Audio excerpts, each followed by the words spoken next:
உண்மையிலே சிம்மராசிக்காரர்கள் கொடுத்து வைத்தவர்கள் தான்.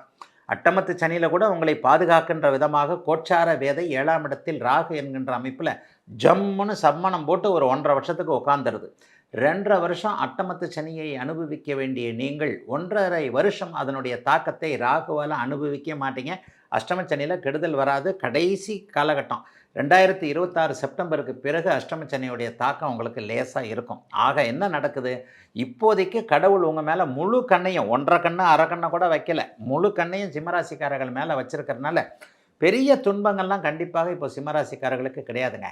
ராசிநாதன் நீச்சத்தை அடைவதால் ஏற்படக்கூடிய கலக்கங்கள் கூட இப்போது இருக்காது. ஏன்னா சூரியனும் செவ்வாயும் புதனும் சேர்ந்து குருவின் பார்வையில் இருக்கின்ற காரணத்தினால் பெரிய சோதனைகள் கண்டிப்பாக இருக்காது. பணவரவுகள் நன்றாக இருக்கும். வியாபார பெருமக்களுக்கு நல்லதுகள் நடக்கும்.